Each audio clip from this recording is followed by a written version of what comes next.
এক দুই তিন চার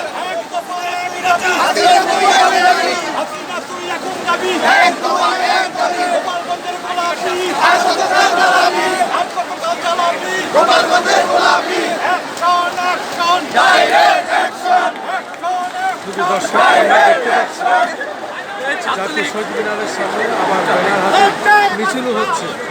আমরা দেখতে পাচ্ছি এভাবেই বিভিন্ন সংগঠন আসছে এবং আমরা দেখতে পাচ্ছি এই এলাকাটা আর পা রাখার জায়গা নাই। এই এলাকা এখন লোকে লোকারণ্য। এখন পর্যন্ত মূল স্লোগান দিচ্ছে এবং তারা স্লোগানে মুখরিত করছে এই এলাকাটি। আমি যতটুকু পারি চারিদিকেই ঘুরে ঘুরে দেখানোর চেষ্টা করছি এবং আমি যেদিকেই যাচ্ছি সেদিকেই দেখছি জনগণের সাগর, ছাত্রদের বন্যা। এই এলাকাটা মুখরিত হচ্ছে স্লোগানে। আমি দেখতে পাচ্ছি বিভিন্ন শ্রেণী পেশার মানুষ এখানে নেমে এসেছে এবং আমরা দেখতে পাচ্ছি সব শ্রেণী পেশার মানুষ এখানে এসেছে। কখনো খুনের বিচার করতে পারে না। এই মুহূর্তে একটা সুষ্ঠু বিচার সরকার প্রতিষ্ঠা করে, একটা নিরপেক্ষ সরকার প্রতিষ্ঠা করে। যে খুনি সে কখনো খুনের বিচার করতে পারে না, তাকে এই মুহূর্তে প্রত্যাগ করতে হবে এবং একটা নিরপেক্ষ সরকার অধীনে ক্ষমতা হস্তান্তর করে এই খুনের বিচার করতে হবে। না তাহলেই দেশে শান্তি আসবে, দেশ সমৃদ্ধি আসবে। এই খুনি সরকার শত ছাত্র হত্যা করেছে, শত মানুষের বিদেশে পাচার করছে, সমস্ত দেশ ধ্বংস করেছে। আমার ভাই মারা গেছে, আমার বোন মারা গেছে, আমার বাবা মারা গেছে। এই খুনের বিচার এই একটা নিরপেক্ষ সরকার অধীন হতে হবে। খুনি কখনো খুনের বিচার করতে পারে না। সে খুনি হাসিনাকে এখনই প্রত্যাগ করতে হবে। শুধু দর্শক শুনলেন বিভিন্ন শ্রেণী পেশার মানুষের মতামত আজকে এমনই ছিল। আসলে খুনি কখনোই খুনির বিচার করতে পারে না, এই কথাটাই সে জানালো। এই ধরনের ঘটনা সারা বাংলাদেশের বিভিন্ন জেলায় ঘটনা ঘটিয়েছে এই সরকারের নেতা কর্মী, এমপি, মন্ত্রীরা। এর মধ্যে আমাদের পরিবারও বাদ নাই। আমারও পিতা ও ভাইকে হত্যার সাথে সম্পৃক্ত আছে। পাশাপাশি আমাদের সব কিছু লুটপাট, লণ্ঠন এবং ব্যবসা প্রতিষ্ঠান সব কিছুই এরা ভেঙেছে, লুটপাট করেছে, বাড়িঘর ছাড়া করেছে। আমাদের কোটি টাকা, কয়েকশো কোটি টাকার ধন সম্পদ এভাবে লুফে নিয়েছে এই সরকারের এমপি, মন্ত্রীরা, সন্ত্রাসীরা, খুনিরা এর সাথে জড়িত। এবং আমি আগেও বলেছি জয়নাল হাজারী এবং এমপি, মন্ত্রী সহ আরও অনেকেই এর সাথে সম্পৃক্ত আছে। যেহেতু পানি উন্নয়ন বোর্ডে আমার ভাই বড় মাপের ঠিকাদার ছিলেন খন্দকার রবিউজ্জামান সিপার, সেখানে হোসেন জাকির পানি উন্নয়ন বোর্ডের এক্সএম, তার সাথে জড়িত ছিল এলাকার এমপি, মন্ত্রী ও এলাকার নাম করা সন্ত্রাসী অবৈধ অস্ত্রধারীরা এই খুনের সাথে সম্পৃক্ত।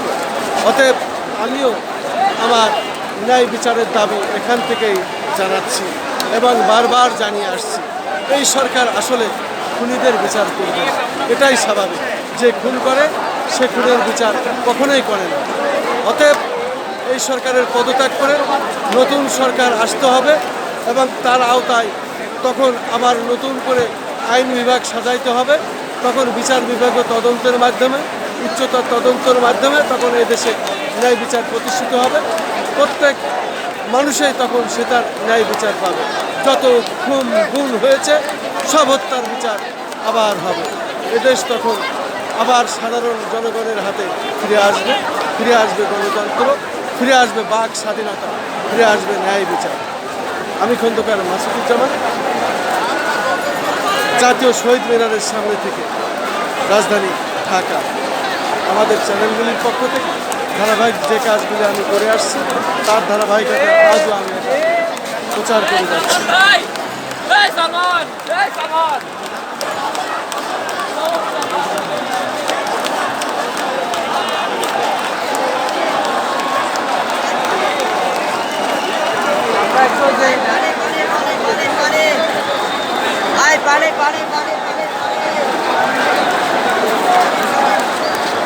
আজকের দৃশ্যটি এমনই ছিল। 3 তারিখ আসলে আজ এই অবস্থায় চলছে।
জাতীয় শহীদ মিনার এলাকাটি লাখো জনতা ঢল।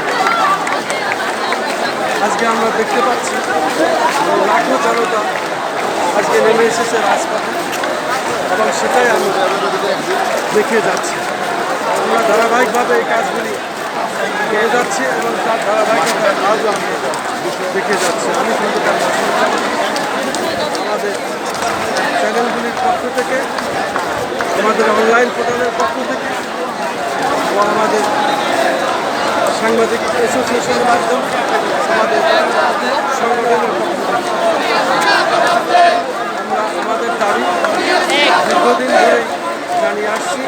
ন্যায় বিচার আসলে এদেশে অগণিত মানুষ খুন হয়েছে, গুম হয়েছে, তাদের ন্যায় বিচার হয়নি। আমার পিতা ভাই হত্যা হয়েছে, হয়নি আমাদের বাড়িঘর বোম লুটপাট, ব্যবসা প্রতিষ্ঠান ভেঙে দিয়েছে। আমরা এখনো বলতে পারি আমরা বাড়িঘর ন্যায় বিচার না আসলে খুনিদের বিচার হবে। আসলে এটাই জানাচ্ছি, খুনিরা কখনোই খুনির বিচার করে, এটাই স্বাভাবিক এবং এটাই সত্যি।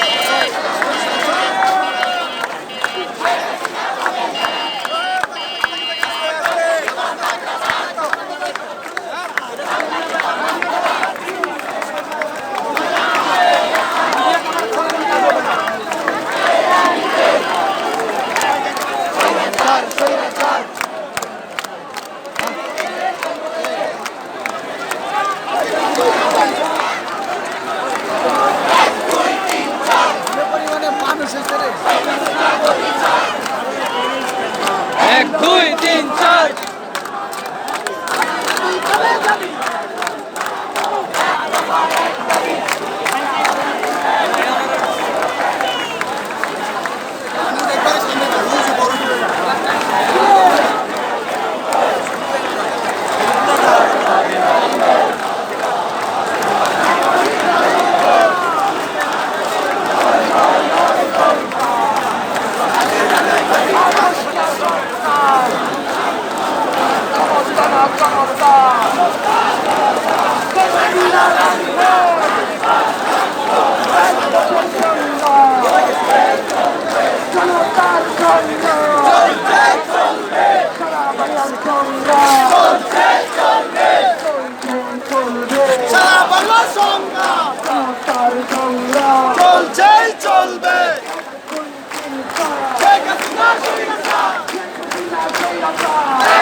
রাস্তার মাঝখানে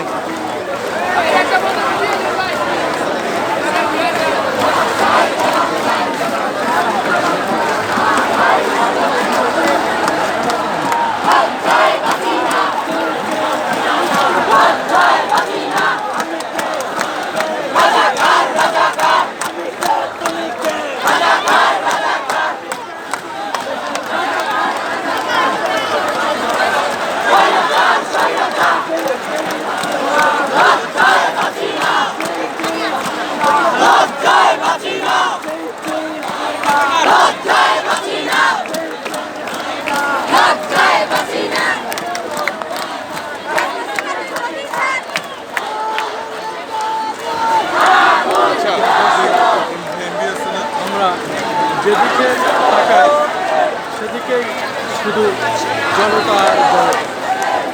এই আমরা দেখতে পাচ্ছি আজকে জাতীয় শহীদ মিনার এলাকাটি এভাবেই জনতায় পরিপূর্ণ এবং স্লোগান মুহুর্মুহুর্ভাবে তারা এই রাজপথ স্লোগানে প্রকম্পিত করছে। আমরা দেখতে পাচ্ছি লক্ষ জনতা রাজপথে নেমে এসেছে। বিভিন্ন শ্রেণী পেশার মানুষ এখানে এসেছে, বিভিন্ন বয়সের মানুষের এখানে এসেছে। তো সেটাই দেখানোর চেষ্টা করছে।